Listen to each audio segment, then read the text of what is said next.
Thompson for a period of time due to his clinical duties. I've been one of the guests on these webinars, and hopefully that was helpful to those of you that are involved in pediatric care. This morning we're going to be featuring our Assistant Director of the Pharmacy, who is an ID clinical pharmacist, Dr. Nikita Patel. Very excited to have her on and talk about the systems issues and the pharmacy perspective on that in dealing with this COVID-19 crisis. Before we go to that, we're going to spend a couple of just a few minutes to go over kind of the current stats in Riverside County. There have been almost 30,000 patients tested. We have 2,100 that have been confirmed positive. There are currently hospitalized 235 patients, which includes the ICU.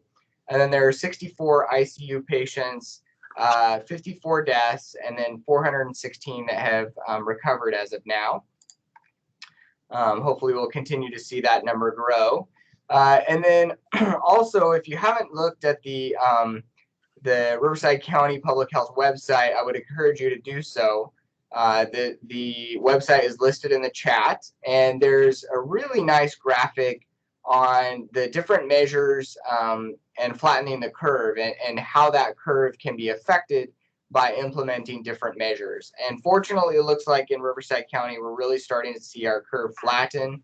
Dr. Thompson's probably already addressed that, but you can see, you know, with a 4.7 day doubling time, there's a dramatic difference in the number of cases, the number of hospitalized, and the number of deaths versus what we are currently looking at, unfortunately, since about late last week, of around an 8 half-day doubling time.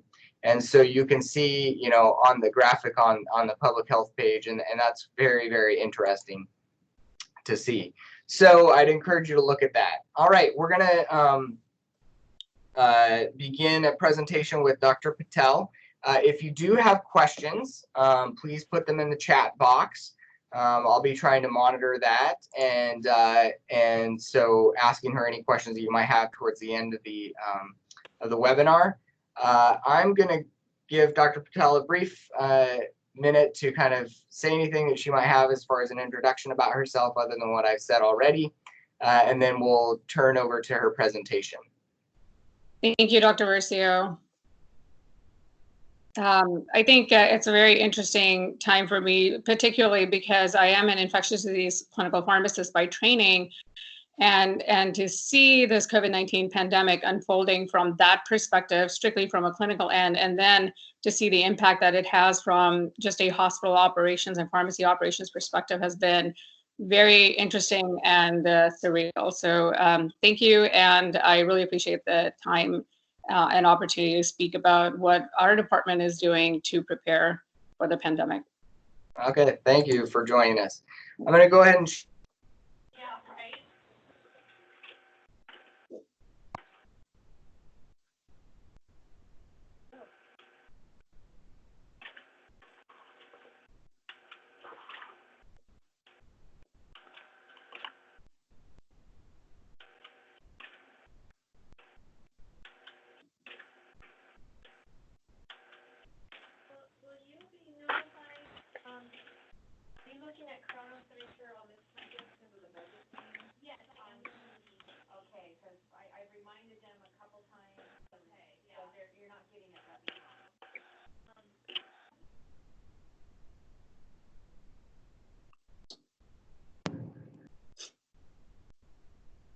about that. I think when I tried to share my screen, it booted me out for a second. So let me pull up the presentation. Sure. So, all right. So before we get into this exactly, you know, there's a lot I think that you had to cover here. One of the aspects that I was kind of interested in was, you know, the representation by pharmacy in these different committees. You sit on the COVID-19 clinical and mitigation committee. And how did you kind of ensure that pharmacy was represented? Because there's so many aspects of this that pharmacy touches. I think that's a great question, actually. So I know that our hospital similar to other academic medical centers, is very unique in that pharmacy is very well integrated in all areas of leadership, including hospital leadership. And we also work very closely with our frontline physicians and nursing providers and other ancillary staff as well. And so I think because of those reasons, pharmacy was brought to the table from a hospital leadership standpoint very early on. Our ID physician, Dr. Bruce Wang, was one of the first people to loop me into the leadership clinical and mitigation group for COVID-19. And, I highly encourage any hospital leadership or CMOs that might be on this call to engage your pharmacy partners very early on, because the COVID-19 pandemic, as it has unfolded, is having a significant impact on medication resources. And so I'll share a little bit about that as we speak. But if you haven't done so already, they need to be involved in all the emergency preparedness and planning activities from the very beginning. And so today I'll probably talk a little bit about what our department's response was to these hospital-wide COVID-19 preparedness activities, and then some of the best practices that we've implemented and lessons we may have learned from it. That I think there's something for every institution, pharmacy here, regardless of the patient population you serve or the type of institution, whether it's a academic medical center or a community hospital. Excellent. Yeah, I completely agree. I think it's been very valuable to have you on our committee and making sure that we're considering all of the different aspects of this, because it's so complicated. All right, so I'll kind of let you go through your presentation. Just go ahead and let me know when you want to go from one slide to the next. Sure. I think we can go to the next slide.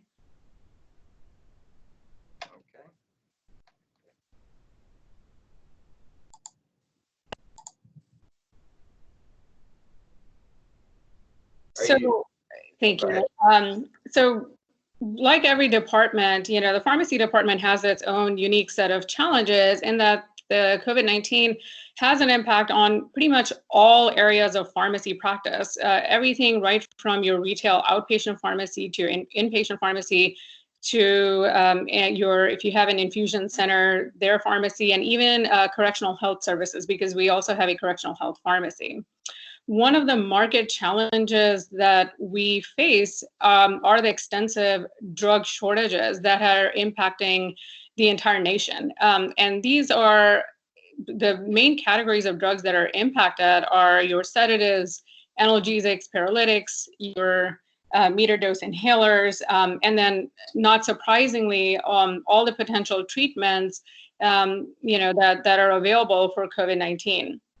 And so if you can advance to the next slide, what we ended up doing very early on is creating a COVID-19 medication task force.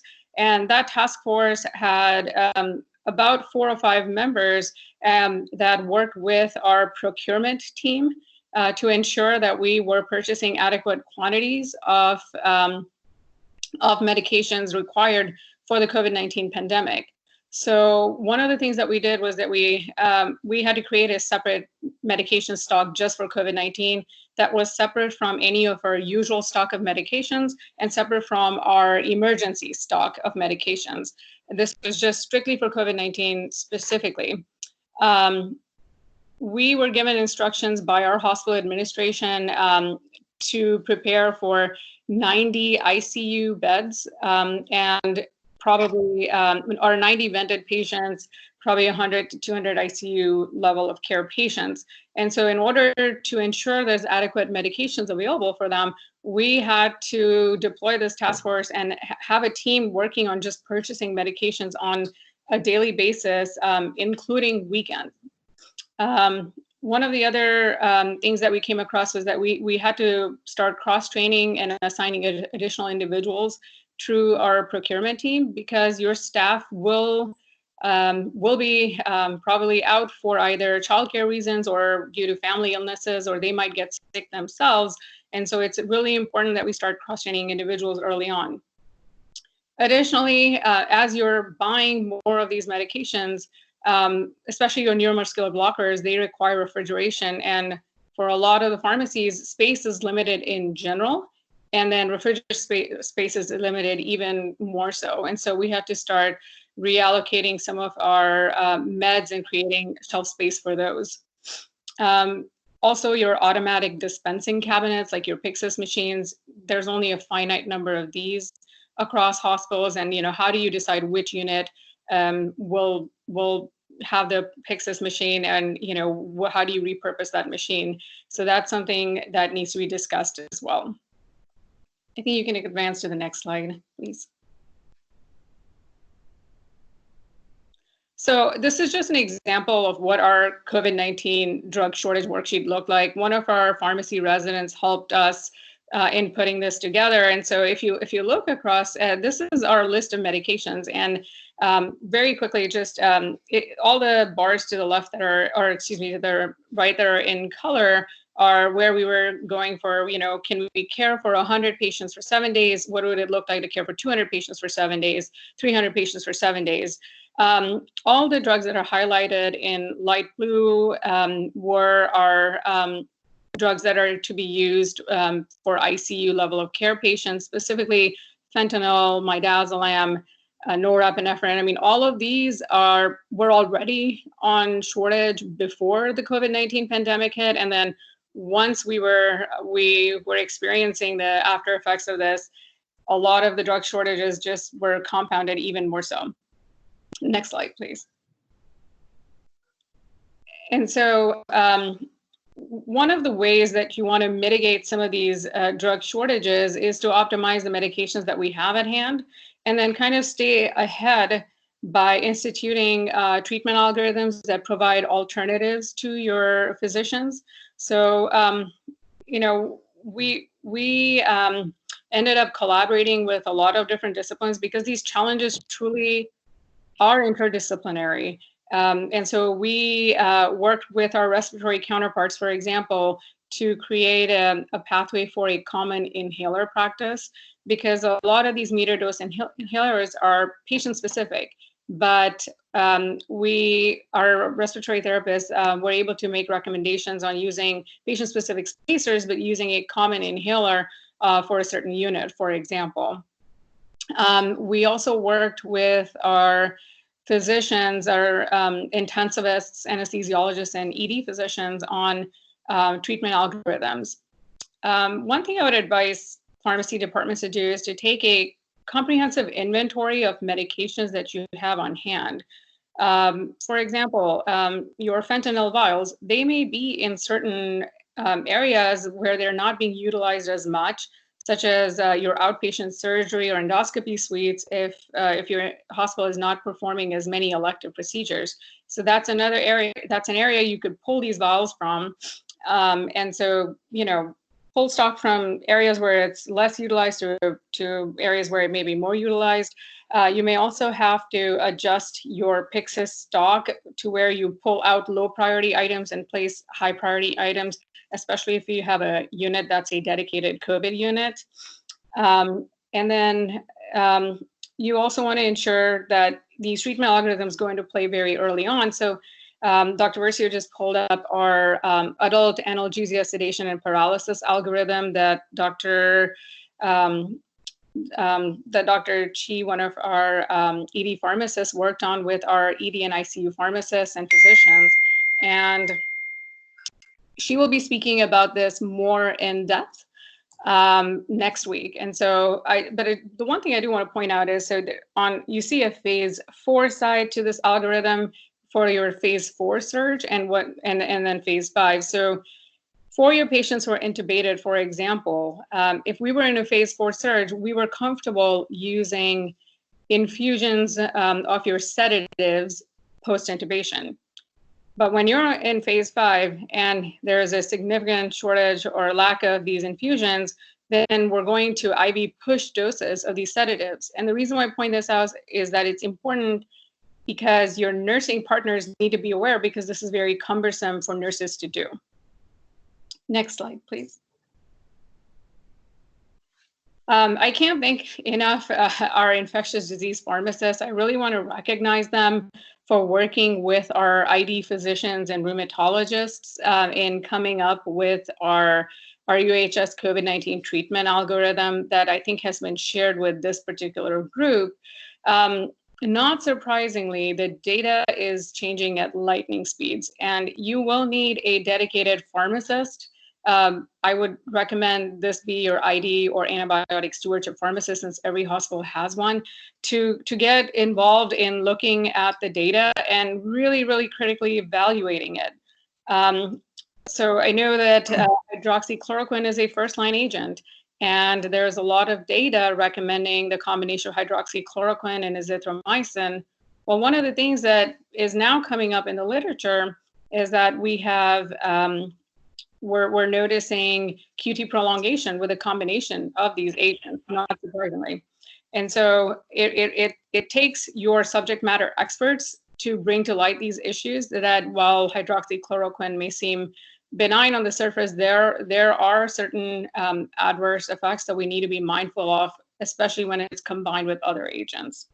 So, Dr. Patel, this is where I kind of had a question for you: is how is your pharmacy team staying up to date given the lightning speed that these kind of treatment guidelines are changing?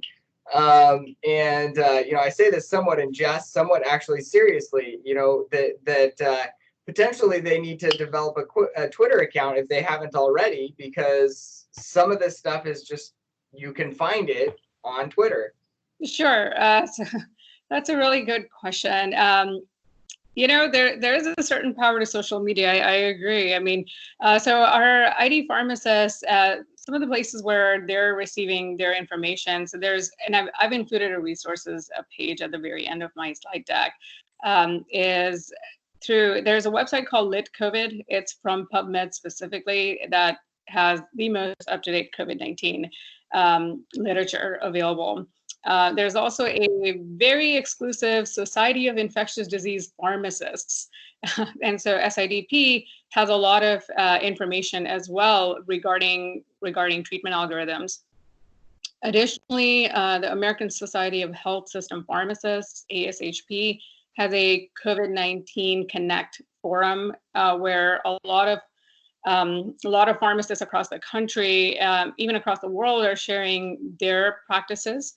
And so, you know, between all of those things, I think that's where they're receiving their most current literature from. I think one of our pharmacists is unique in that she was in Taiwan when the SARS epidemic hit, and so she has another edge above the rest of us in terms of obtaining information from there as well.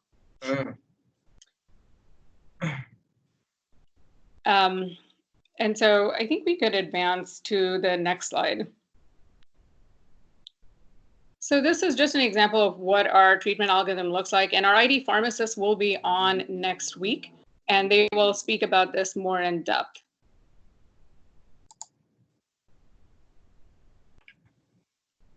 I do want to take a second to address your hydroxychloroquine use. There is a shortage of hydroxychloroquine, and we ensured very early on that we would restrict our outpatient and inpatient hydroxychloroquine use to specific services, mainly rheumatology and our infectious disease service, so that we don't run out of this medication for patients who truly need it, your rheumatologic patients, and then your patients coming in with COVID-19. We also went a step above because we are a closed loop system, and that we have a rheumatology clinic. And when we took a stock of our inventory of hydroxychloroquine, we realized very quickly we did not have enough to meet the demand for all our ambulatory rheumatology patients. And so our ambulatory clinical pharmacists worked very closely with our rheumatologists to ensure that, to ensure continuity of care by either switching to alternatives or, transferring these scripts to outside pharmacies, but ensuring that those pharmacies had that medication in stock. This won't impact just your hydroxychloroquine use. It may very likely impact your biologic agents such as tocilizumab or anakinra or infliximab or anything else that your rheumatologists may need to treat ARDS. Other considerations are really medication delivery related. I think this has made a lot of us flex our powers in thinking outside the box and rethinking our care delivery models completely, whether that's for physicians or pharmacists or nurses. We had to overnight start delivering medications to a skilled nursing facility. We also had to be prepared for our ambulatory clinics or conference rooms to be converted into med-surg units. What would that look like from a medication delivery standpoint? We had to work through all of those things, and we didn't have the leisure of time on our hand to plan appropriately. We were, as new information became available from hospital leadership, we kind of had to run with it and implement things.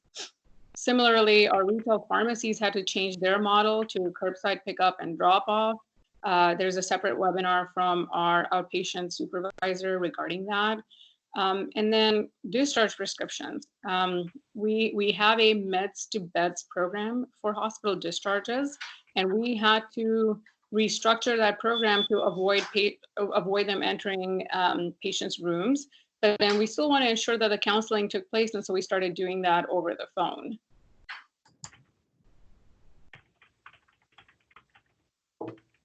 And so next slide, please. Thank you. There will also be other considerations that will come up. When you have a large workforce, a lot of them will be impacted, either from a childcare standpoint or illness standpoint. And so we had to look at some telehealth models specifically for ambulatory clinical pharmacists. While we did not implement curbside anti-coag services with INR checks, I know other institutions have done so. And we've also, our outpatient pharmacists, for example, our main retail pharmacy on our medical campus, we've now shut down to outside patients, but we're only doing hospital discharges specifically. Next slide, please. There's also going to be considerations for your inpatient staffing. So one of the things that a lot of hospital administration may not realize is that pharmacists work in close quarters. Your actual main inpatient pharmacy, your IV room, these are very small spaces, and we are not able to ensure a 6-foot safe distance between staff. And so what do we do in that case? And either you have to think about staggering shifts or just to minimize contact. And then we also, for our institution specifically, because we were getting ready for this surge of 90 ICU level of care patients, we had to cross-train our staff, and our pharmacists had to become flexible in their roles so they could provide care to these higher level of care patients. So in order to do that, there's two things. We came up with our own specific competency module, which we're rolling out this week. But the American Society of Hospital Pharmacy, they have an entire, large variety of topics that are available on their website for free for the month of May. We also had to reassign staff based on training. So if you have your staff who are trained in main inpatient pharmacy operations, but they're able to lend assistance on the floors, on the units with clinical duties, we had to deploy those as well. We also had to rethink how we respond to code blues because there's a shortage of medications.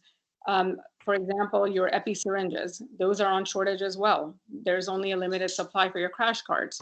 So how do you conserve what you have? And so instead of contaminating an entire medication tray by taking it into the patient's room, we created these small code blue kits that had enough medications for 1 or 2 rounds of ACLS to get the process started before cracking into our crash carts. Since pharmacies are around the clock operation, we also need to think about our overnight graveyard pharmacists and assign additional pharmacists for them as well. As I mentioned earlier, given that this is a very large department that we have, and there's going to be a lot of staff concerns that will come up, and a lot of our pharmacists and technicians and other staff are going to be impacted one way or another.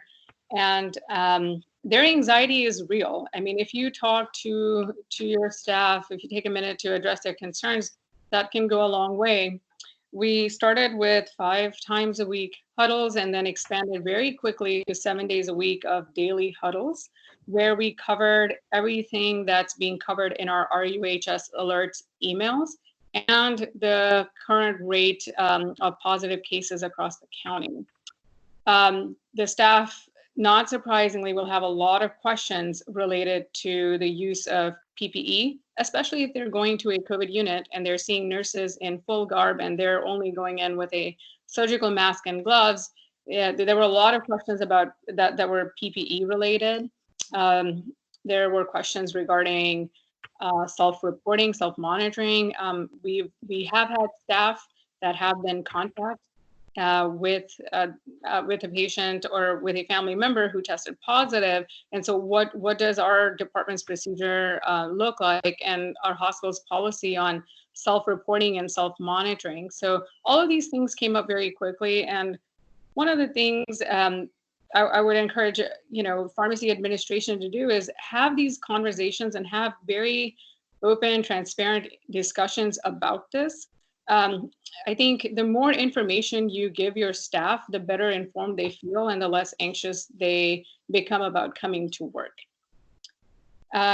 Outside of that, here are a bunch of resources that we found very useful. As I mentioned earlier, Lit COVID is a website by PubMed. American Society of Health System Pharmacists has a wealth of resources. They have a dedicated page for COVID-19. They also have a COVID-19 Community Connect forum where there's a lot being shared by hospital pharmacies in New York City and New Jersey. And so that's been extremely helpful. There is a particular pharmacist who started a Notes from the Epicenter document. I believe his name is Arash Dabastani, and that was very helpful as well. It kind of helped us confirm that what we were instituting at RUHS was probably the best way to go. And then they had some additional information. IDSA, Infectious Disease Society of America, recently came up with guidelines for COVID-19 treatment and management. And then there's a nice summary of data in JAMA that came out a few days ago. Okay, thank you, Dr. Patel. So I stopped sharing the screen. I'm going to see if there's any questions in the chat so far. Otherwise, I have 1 or 2 other questions that I can ask, and I don't see any specific questions in the chat. One of the things that you talked about was these kind of atypical areas where we hadn't previously delivered care in this format. So, we specifically have the SNF issue, and then other facilities might be delivering ICU level care in an area they hadn't done that before. And so how did you kind of go about identifying barriers and things to consider when you're doing that? I think that's a great question. I think taking inventory of what you have on hand and then thinking about how you repurpose that is going to be very important. So for us, classic example being the skilled nursing facility, we had to find a way to dispense medications, not continually, because we didn't have access to the facility at all times. And so we were able to use some of our dispensing systems for our correctional health area, because they're able to create these pill packs and use those to deliver the same type of format medications to the skilled nursing facility.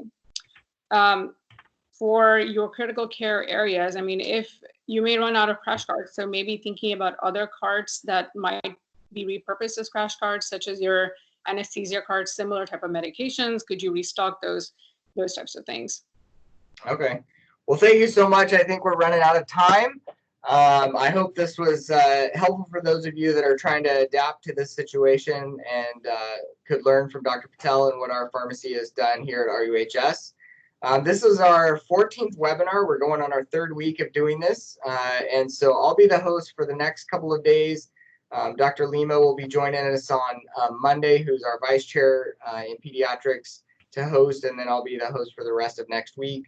So if you'd like to view prior recorded webinars and the COVID-19 best practice videos, please visit our YouTube playlist page to do that.